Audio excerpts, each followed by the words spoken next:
Welcome to Conversations with Creative Vagabonds, Thinkers, and Innovators. This is the place where great minds come to chat, and I am your host, Sandra Lee Schubert, and welcome to the show. 2, 3, 4, 5, 6, 7,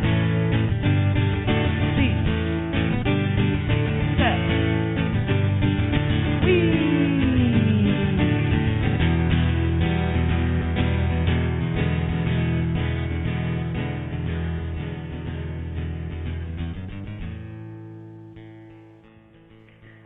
Well, welcome to the show. Today, my guest is Jed Luckless, and he joins us once again with the release of his new music, Rollover.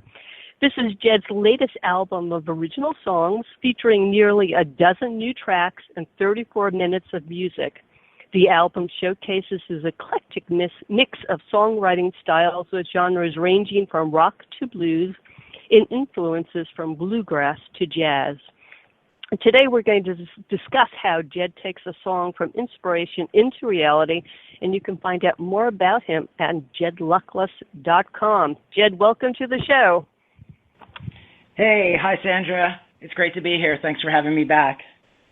You're welcome. You're welcome. So we're going to give our listeners an opportunity to get into, hopefully, your head as a musician, which may be a dark and dangerous place, I don't know, but scary, it could be a great scary place. Thought. It's a scary.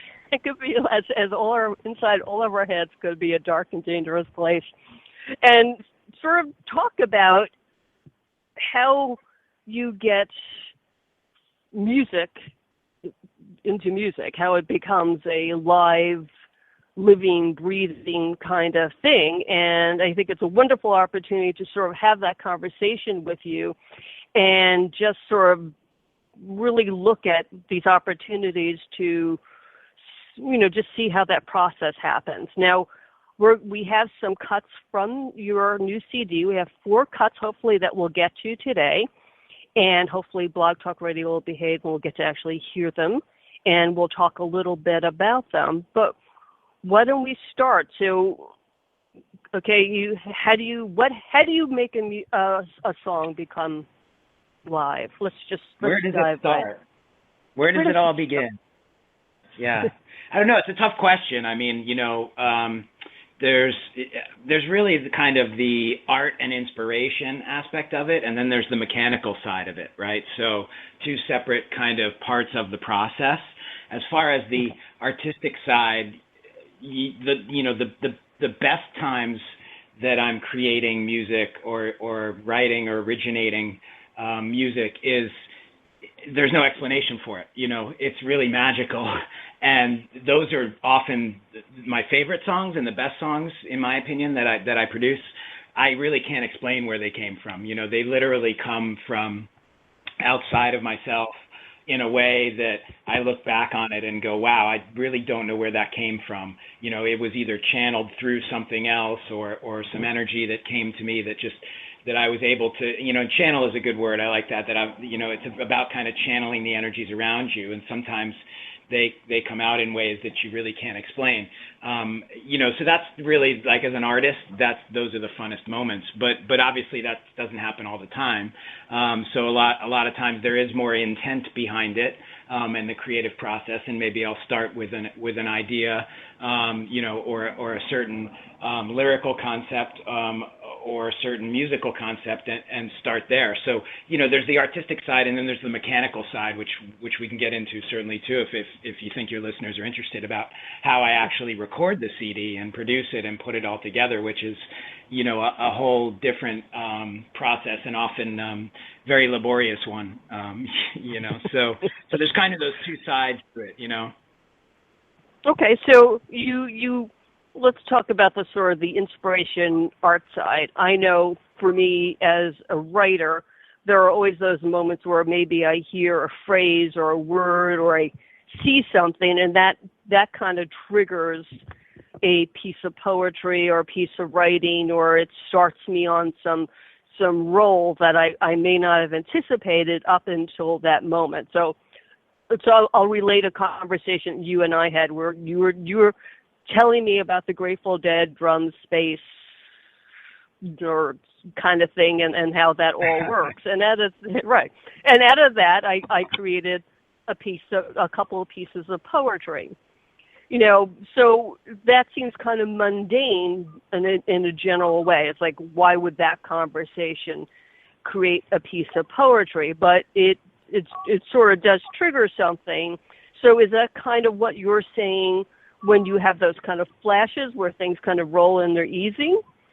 Yeah, I mean, that's a good example of something in the universe, kind of channeling through you into a piece of art, right? And there were multiple stops on that journey along the way, from the Grateful Dead. And I'd like to think I was educating you on drums in space, But it started with the Grateful Dead in that case, right? And drums in space itself, and this kind of very creative rhythm and ambient part of their show that the two drummers typically would do during their show, and they're very passionate about it. There's a lot of passion to it, right? And so I felt that passion, and it inspired me to incorporate that into my Grateful Dead shows when I'm doing Grateful Dead acts. I like to do my own version of drums in space. So, I brought that passion over to that, and in explaining it to you, I was spilling that passion over to you, and you were probably sensing my, interest in it and love of it back to the Deads, and that flowed through to you and somehow sparked that chord where you saw that artistic passion. And to me, that it all kind of usually starts with that kind of spark, of like you said, an idea. It could be an idea, an image, a word, a person, a place, anything like that. Anything like that. So now, music is a little different than writing poetry, though poetry has a sort of musical, lyrical quality, obviously. But in terms of taking a word or an inspiration and building it into a song that becomes a finished piece with music, and there are many, many more pieces to it than just the lyrics themselves or just the melody, maybe. What might start for you? Does it matter if do you hear the music first or words first, or is that sort of arbitrary based on the inspiration? Yeah, great question. It's either, or both. So it's sometimes it's just the music coming first, and that's feels very different as an artist when I sit down with the guitar and create stuff musically without any lyrics. It's very free, right? I can just, wherever my fingers are going, wherever my ears are hearing, I can follow it until it locks into something that I go, oh, that's pleasing, and then I don't have to worry kind of about thematics or symbolism or, rhyming or any of that kind of construction that goes with writing lyrics or poems. But other times it does start with that, right? Like I might have a turn of a phrase or a word or a story. I'm big on storytelling, so a lot of times it'll start with kind of a story I want to tell.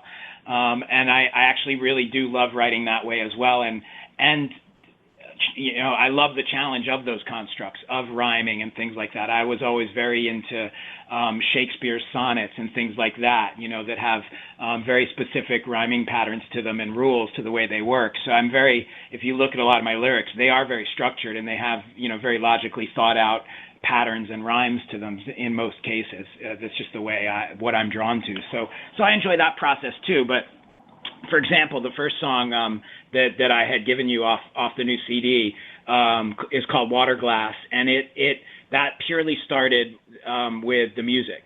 So I just was kind of messing around with kind of a prog rock kind of progression for musically, and I kind of built out the whole musical idea of that song complete in its completeness, pretty much musically first. No idea what the lyrics were going to be. But now the funny thing about that song is that literally like moments after I had finished composing the music, a friend of mine posted a poem that he had written. And when I read it, I immediately I knew it was going to fit perfectly with the new music I had just finished.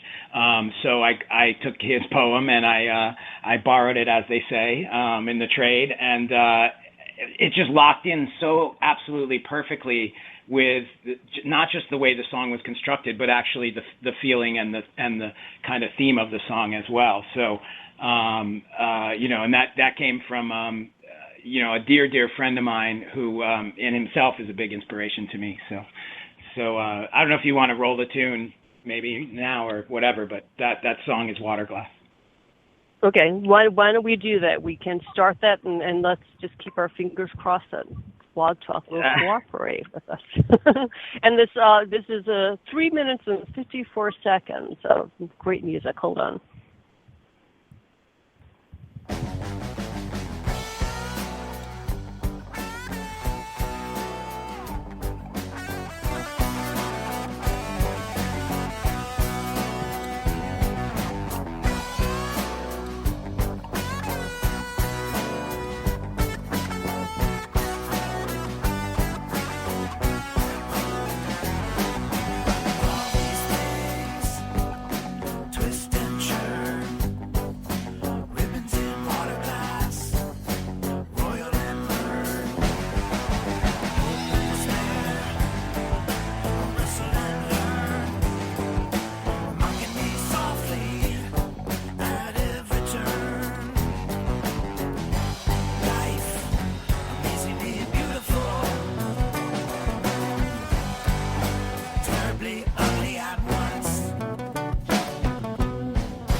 Very good. Okay, so let's talk about... Shout out, to my friend Fraser Sinkler on that one, who wrote the lyrics for that. Inspiration really does a lot of times come from the people in your life. And he's somebody who's been a serious supporter of my art for years. He actually helped finance my first acoustic electric guitar many, many years ago. So he's been a believer in me ever since. So it's great to actually collaborate with him on this CD for that tune. So. For that tune. Well, so So let's talk a little bit about that piece. So you've got the lyrics, and you sort of do the whole lyrical part of it, and then it kind of goes into the sort of rocking end to it, where you just focus on the instrumentals, and you go off on that. So what made you decide to take those lyrics and then and you had said the music was kind of first. Was that whole piece there first, or did you add to the end, or how does that happen? Yeah, cool. It was more probably the earlier sections, with the end piece kind of being open-ended for a jam. What I like to do is, sometimes when I'm writing music, I'm thinking about how that music's going to translate at some point to the stage with a full band. I'm actually kind of thinking that in the back of my head. Okay, this is going to be kind of the jam section, where we can jam it out on stage. So when I get into the studio to record that, I like to do a little bit of that and kind of indicate where those tunes on the CD are jam tunes, but I just can't jam them out the way we would if as a full band playing that song on stage live, So I try to, put a little flavor of those types of jams in there, because that's the part of the kind of style and tone of the live show once I take these tunes and play them with a band live. So I like to include those jam pieces, and the lyrics. It was a short poem, so it fit very well in the front part of the song, and then kind of lended itself to having a jam end portion, as you put it. That's well, it sort of did that. So, all right. So you let's talk a little bit about the process of music making, the physical process, and we can talk more about this.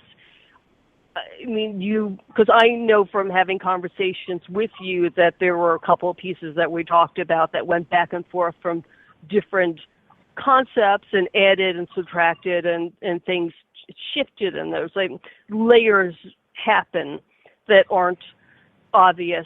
So if you go hear a concert and there's music in the background and, there's a drummer and there's a bass player and there's a vocalist and you've got those elements. But when you're putting music onto a CD format where it's going to be played, those elements are different, I guess. I'm sort of doing this. I mean, clearly I don't make music, so I don't have the right language for it. I apologize. But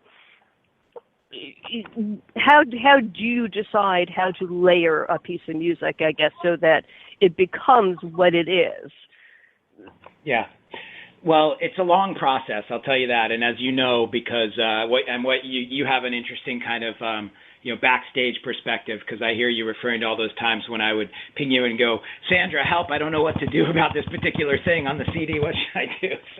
And there were many of those moments throughout the process. Where, as you said, I had to change things or remove some songs or change some of the artwork or the naming of the album. So it's been a long time coming, this CD, actually. I feel a bit bad, actually, that it's taken so long. We had a few people who participated in a very early pre-order that we did earlier this year, and they've been waiting patiently half the year now for the CD. So as I've said before to those folks specifically, I apologize for the delay, and we're going to make it up to you with some special stuff when we finally do ship you a CD. But in any case, it's taken a long time to pull it all together, and we ended up with the name Rollover for the CD after multiple name changes and artwork changes, which is really a whole nother side of it. Not even the recording side, but the packaging and marketing side of the CD, which we could I'm sure spend a whole hour talking about that process. But right. But as far as the recording of it, that took even longer. I mean, that's been ongoing for a long time. I'm trying to think of when I laid down the very first cut for the album. I'm not sure when that was, but it was, probably over 2 years ago, easily, as far as the recordings that began that evolved onto the album. So something like Water Glass, most tunes, the way I would start recording it, first would be to decide what tunes I'm going to record. So usually when I'm sitting down with a project like an album, I've got a bunch of tunes that I know I want to record. I've got a pretty wide catalog of original material that has never been recorded. So, I have good stuff to choose from as well as new stuff I'm generating all the time. So I have a batch of tunes that I think make sense kind of as a unit, and then I'll start working my way through recording them and adjust as needed. as far as the tunes themselves, typically it starts with the rhythm guitar, which is usually the way I write the songs. So, it's usually me and my acoustic guitar, and that's how I'm initially writing most of the music. So that's typically the starting point for the entire recording, is some sort of rhythm track on the guitar, and typically the acoustic guitar. There's an acoustic rhythm track on, most of the tunes. Very few are fully electric, although there might be one or two that are like that.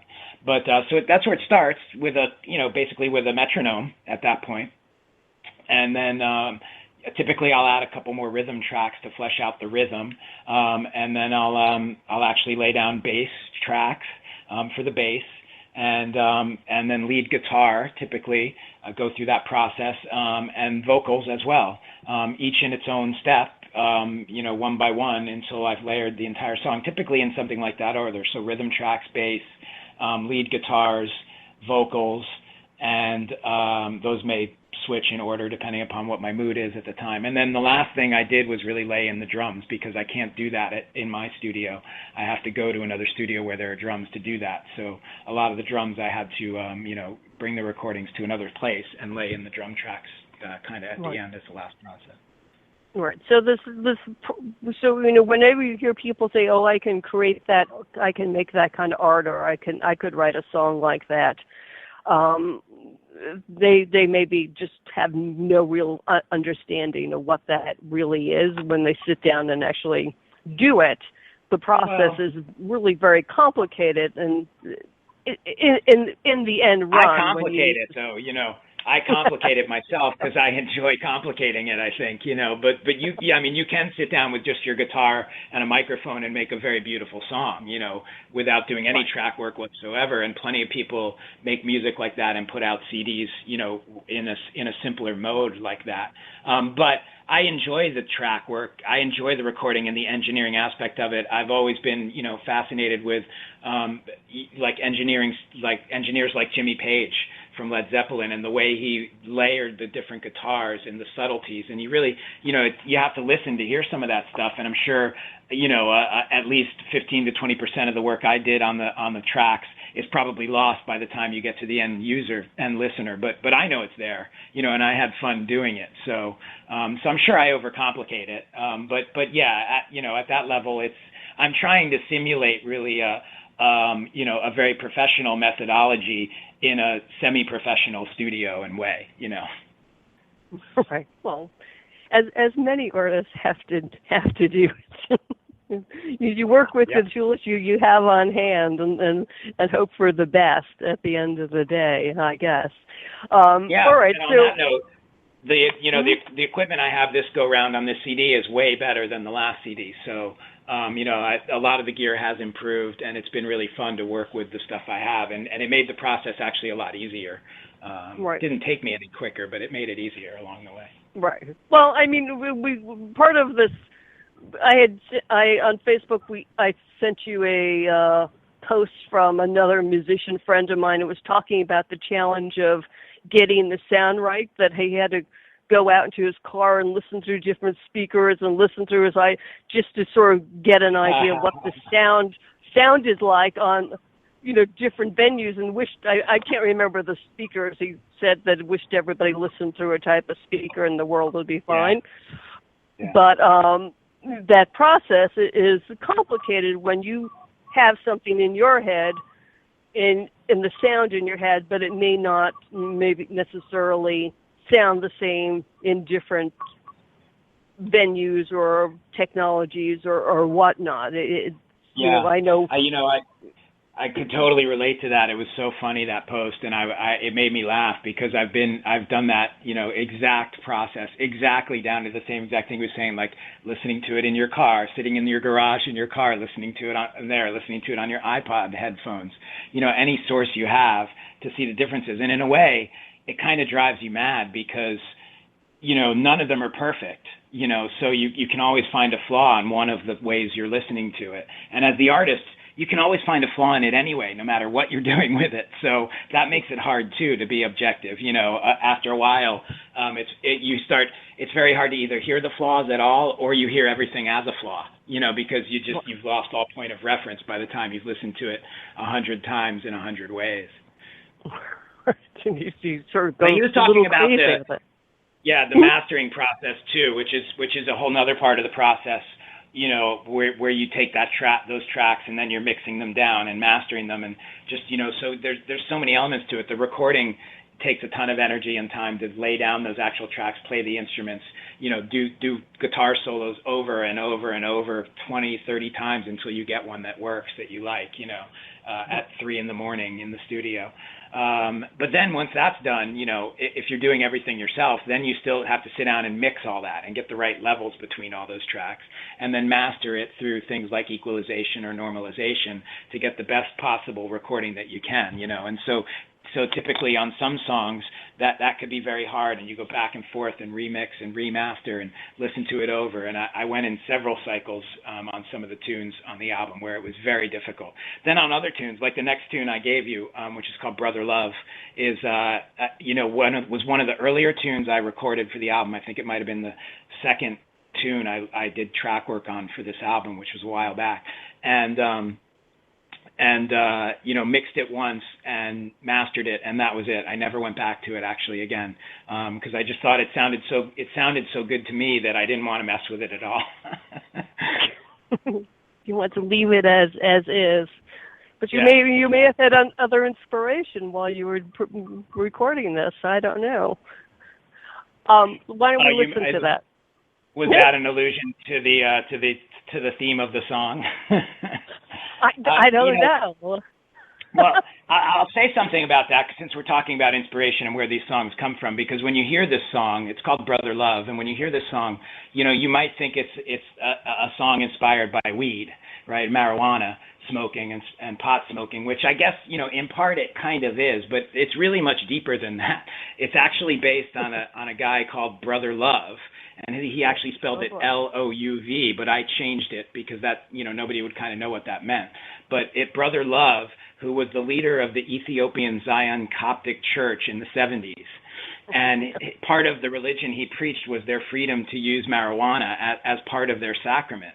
But at the same time, he was kind of using it as a front for like smuggling a ton of pot into Miami in the 70s. So, and then, he kind of scared the shit out of everybody in 1979 on 60 Minutes when he showed a bunch of kids smoking. And that was the end of Brother Love at that point when they saw that the kids were smoking. And I saw all this from a documentary on TV, and that's where the idea for the song really came from. So it's a little bit different than what you might think. And I guess, the moral of the story there is TV can be inspirational. See, it can be. It really can be. Why don't we listen to this? Okay, let's play it. Okay.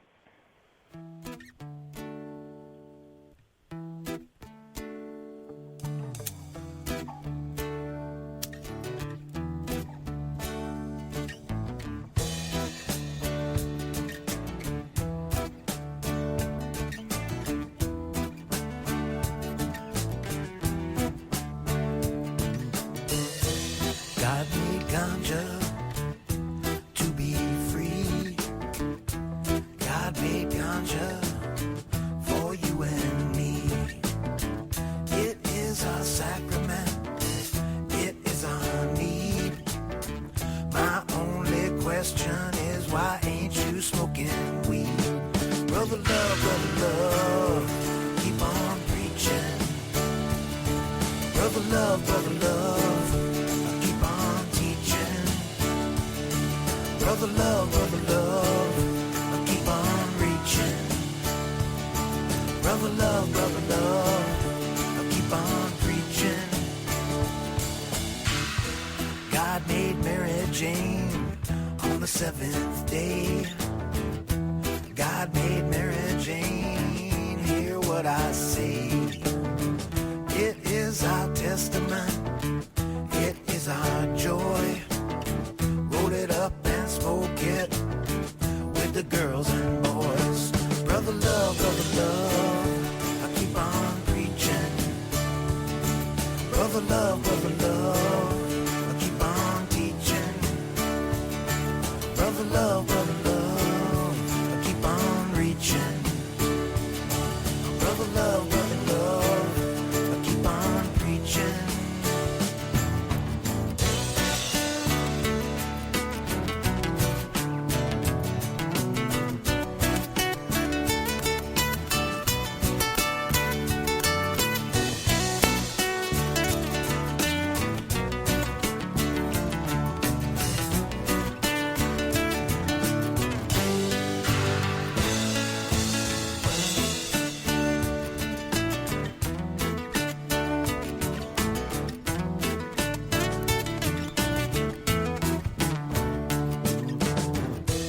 God made cannabis in Babylon. God made cannabis to carry on. It is our burning bush, it is our bread. We'll still be smoking long after we are dead. Brother love, keep on preaching. Brother love, keep on teaching. Brother love, keep on reaching. Brother love, keep on preaching. Brother love, keep on preaching. Brother love, keep on preaching. Brother love, keep on reaching. Brother love,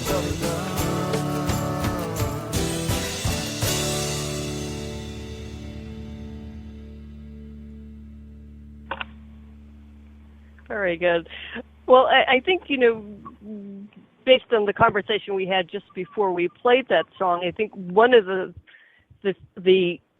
things that happens when we write anything as writers and musicians or whatever is that people will decide something about us based on the music we produce. So people will have an interpretation based on listening to the song that may or may not be accurate to the person who wrote it. So how do you deal with that kind of thing? I mean, because you don't want to go around explaining the song all the time or any piece of music necessarily, but sometimes the music or words, just don't necessarily represent the artist. And I think people really attach that to the artist in some way. Like you said, it may or may not. May or may not. I'm just saying. Yeah. No, it's again, you're right, totally right, and that's an interesting part of music is that once you put it out there, people will, kind of impart their own impression, not only onto the song of themselves and kind of their own emotional attachment to a song and what it means to them, but also, like you said, the reflection on the artist. But again, it's it's a story that I'm telling, like a lot of my songs. But there's a reason I was drawn to that story as well, right? Is I think it's an interesting topic. So, I have no problem with people adopting that song as their weed anthem. So, go for it. Go for it. Have it be your weed anthem. Well, I knew who Brother Love was, so I had in my frame of reference already. But I think it's the opportunity for people to sort of learn something and explore it and just see how this, how you took this inspiration and created something, because it does still represent, when I look at it, a certain sense of freedom or lifestyle that people might have, and that maybe is not so bad to represent in words and music, regardless of some of the other stuff that may have gone on with Brother Love at the end of the day. Absolutely.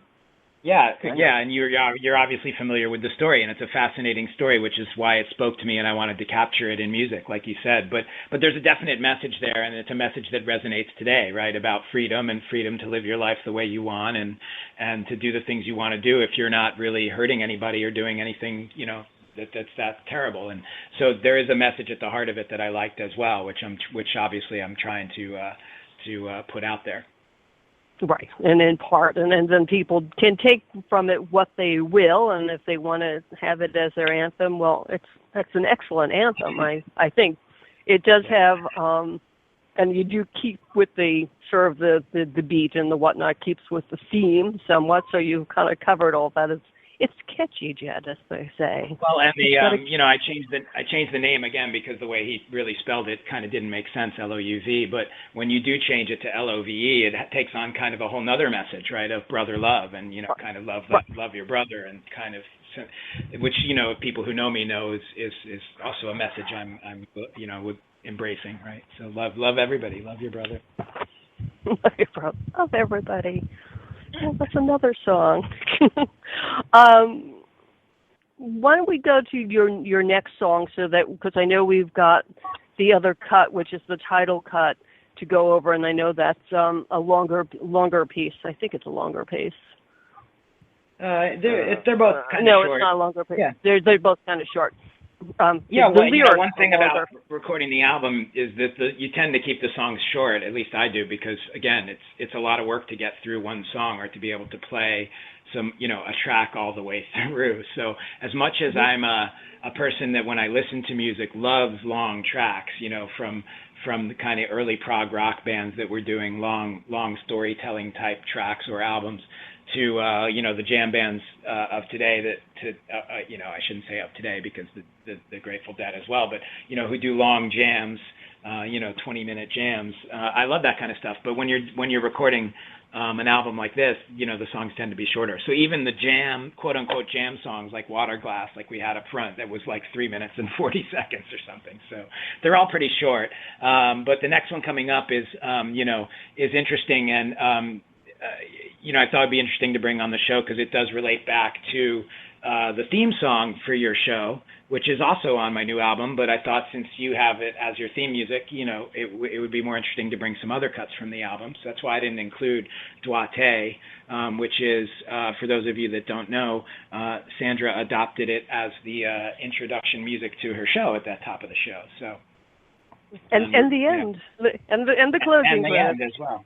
Yeah, and it's a live version of the song. It's not the CD cut, I don't think. But anyway, it's on the CD. But the thing I wanted to mention about it, and kind of to bring it back to our talk about inspiration, is that song Doigté, along with this song that we're going to play, which is called Barter Creek, were both written in a place that's one of the most inspiring places in my life. And I think inspiration a lot of times does come from places we're at, places we've been, places we're going, geographic locations, places that are state of mind maybe, but really, the places that we love to be in our lives. And for me, there's a place like that in Maine that you've heard me talk about it, call it things like my fortress of solitude, where I go and I hide from the world up on an island in Maine.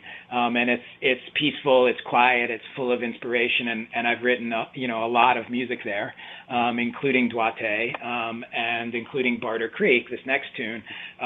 Barter Creek is the inlet across the channel from the island where I go, and as kids, my brother and I would take our kayak and we'd row over across the channel over to swim in the inlet over there at Barter Creek, or just hang out with friends and family there. So it's a really fond memory for me, and a really inspirational place, and that's where this tune comes from. All right, let's listen to it.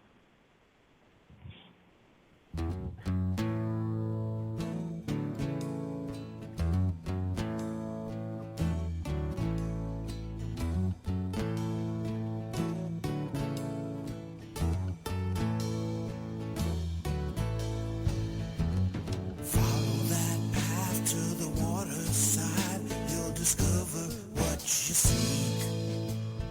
There's a warm fire waiting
right. I know it's funny that we have to come back and forth on. I like that song. It does have, without even the backstory to that, it sort of really does tell you what it's about just by listening to it and listening to the lyrics, and you get a particular feel for it right off the bat. Well, thank you for that. It's a compliment. Then I was able to accomplish what I wanted with it. Well, that's always a good thing.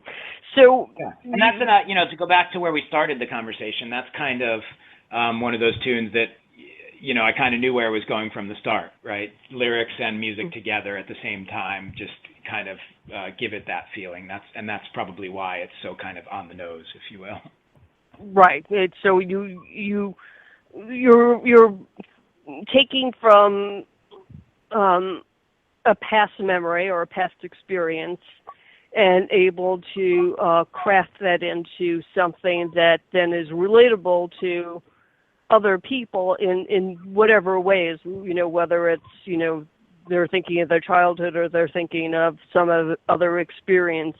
Everybody's kind of had sort of their summer experience in some way across the board, whether it's, childhood or current or, I go down to the falls here and, they're just down the block from me. And even though people do take kayaks down that river, I don't do it. That feel of that is present for me in just listening to that and my experience of going down and being by the waterfall. It's that same sort of experience of being taken somewhere or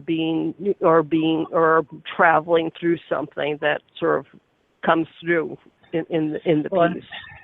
And that's really what music and most art is about. I think is that sharing of that universal human experience, right? So being able to share my experience with you in a way that touches you to your experience and then shares your experience back, with others. So I think that's a big part of it, whether you're talking about movies or music or painting or poetry.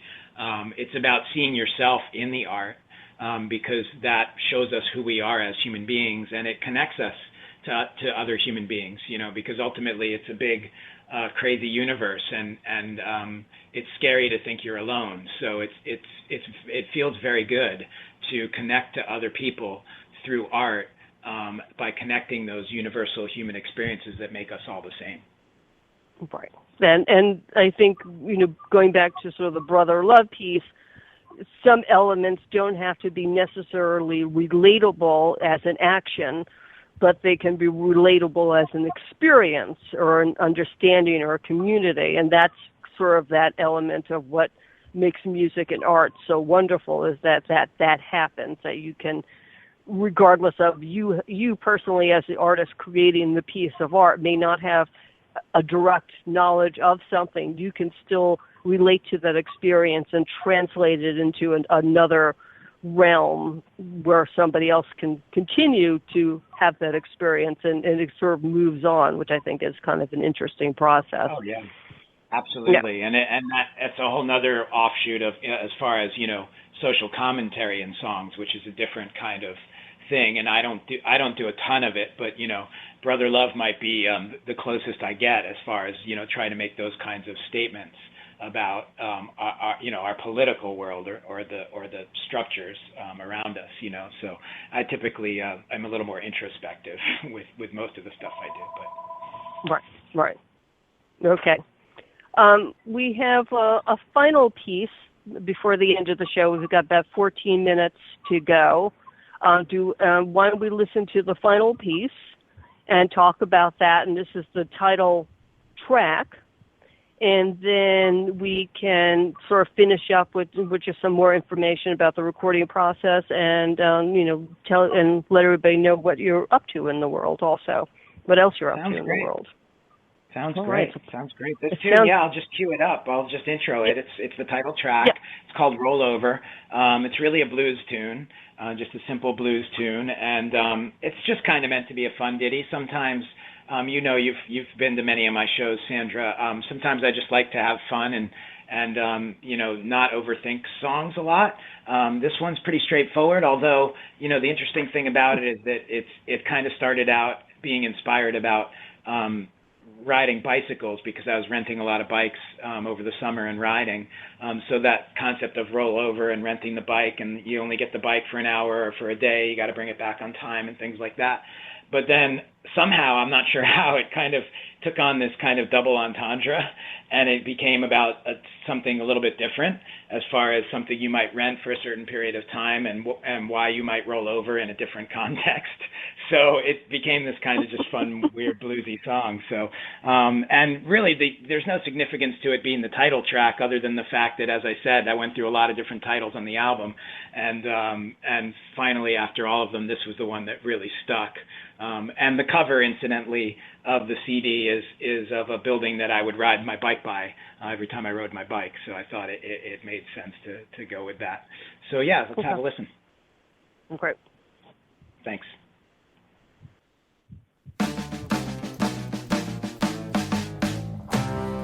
Fancy woman, she likes to be on top. And when she starts it up, she never wants to stop. Likes to ride a bicycle each and every day. When she gets to riding, better stay out of her way. Roll over, roll over, roll over, sweet mama. I just can't look you in the eye. It's only $40 to rent her for the day. Always get a discount if you let her have her way. You can do it fast or slow or any way you like. She won't refund your money till you let her ride your bike. Roll over, roll over, roll over, sweet mama. I just can't look you in the eye.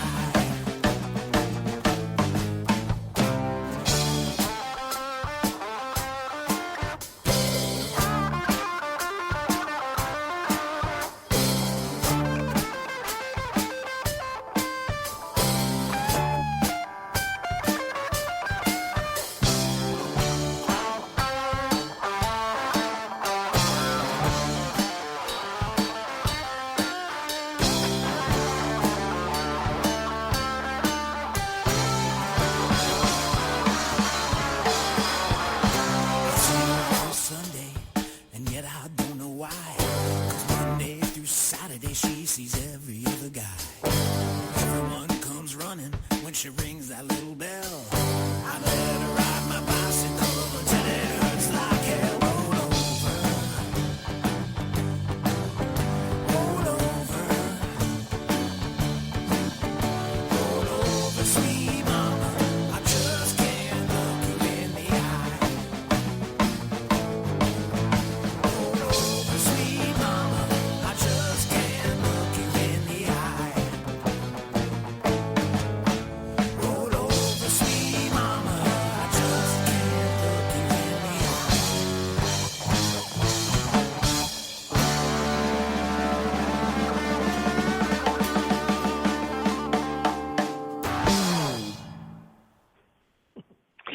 All right.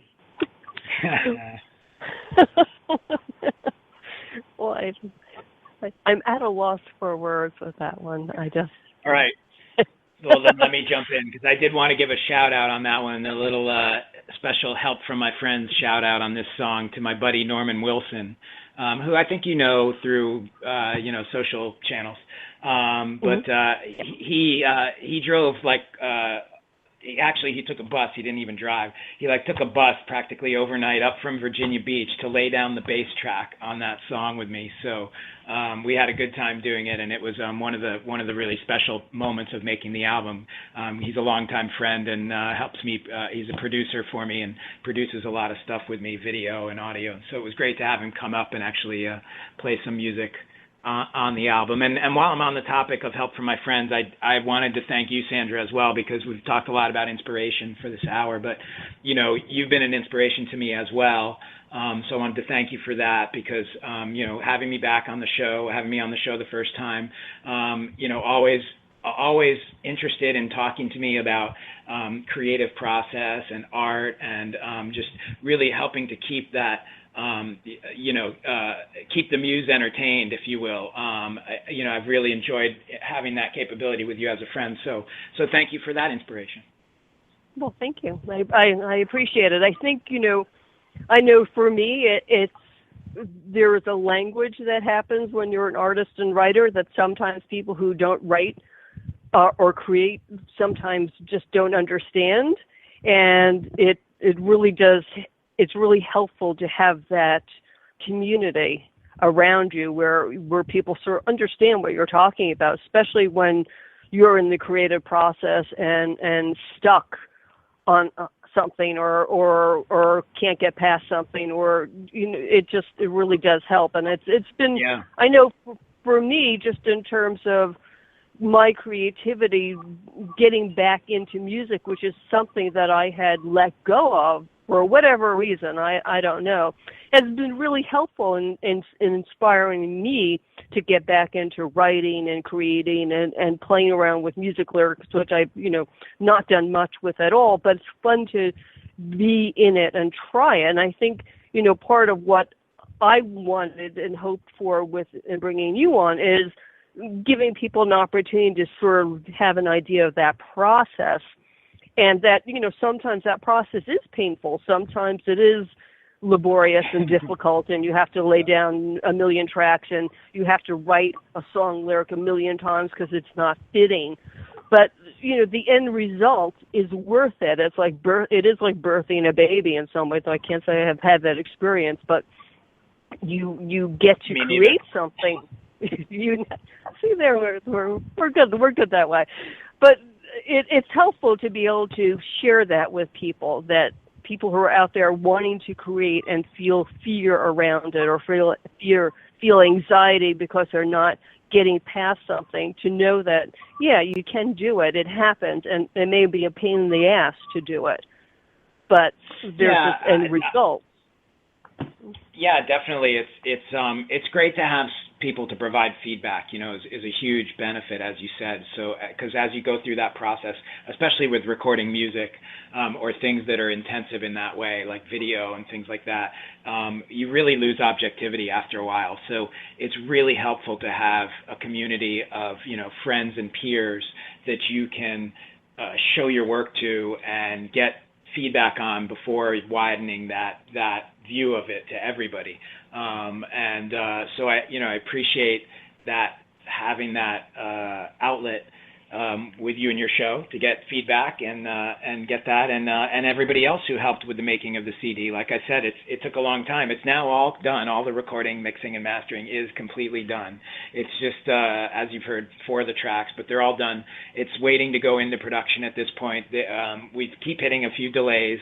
Part of that is in part because of some good news, which is that we're going to be moving into a new studio soon. So as far as the online shows and the broadcasting of live shows online, we're going through a bit of a transition period into a new studio space, which will represent a whole new fun adventure and era of the whole gang together, listening to live music online. So looking forward to that, but it has delayed the CD a little bit further. So I'm really hoping that sometime over the next month in August, it's going to be released and get a final release date, and get it out to everybody who ordered, and get it online for everybody to listen to. For now, you can also still go and pre-order it on the site, on my website, jedluckless.com.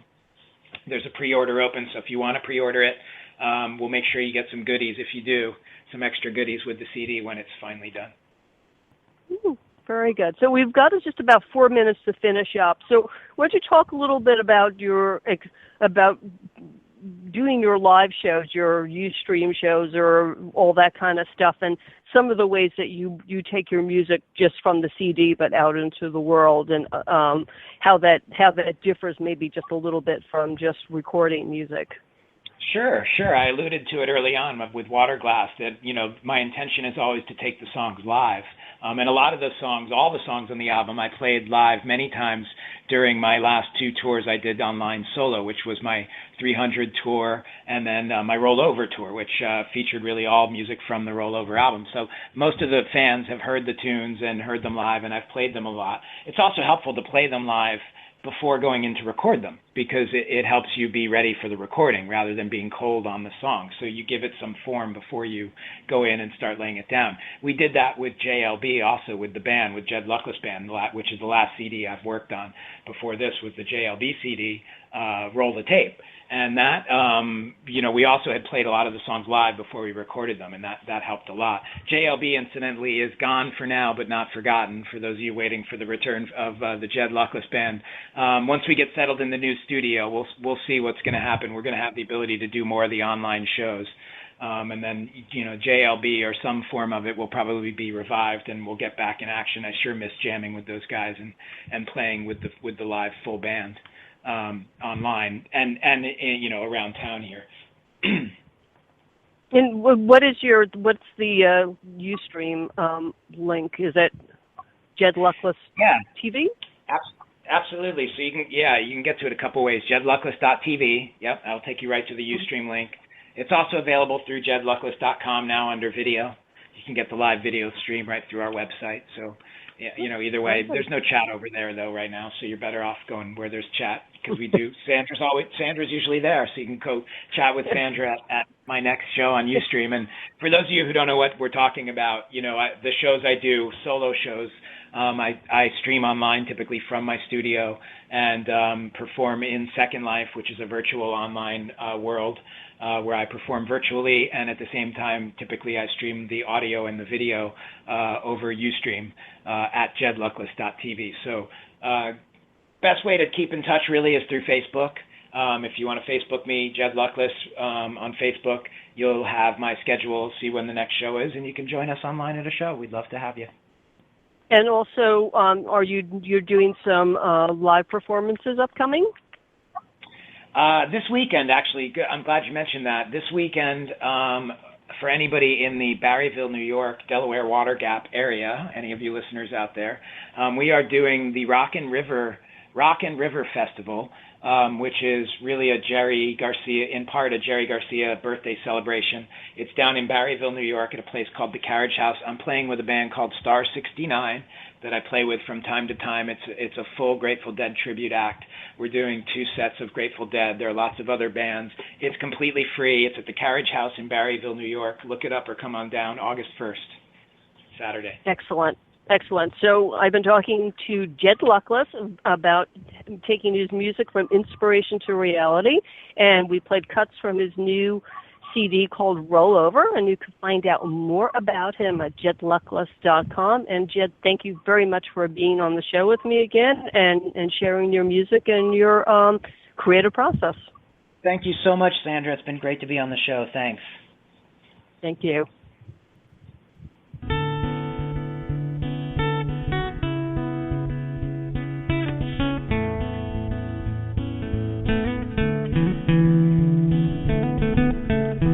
Hey there. I hope you enjoyed the show. It is really great fun to speak to people and find out what they're doing in the world. If you are interested in reaching out on air, online, or in person, let me show you how. I am partnered with some great people, some strategic thinkers and consultants to bring you the best services available. Call me at 347-560-1624 or email me at sandraleeschubert@gmail.com. I look forward to hearing from you.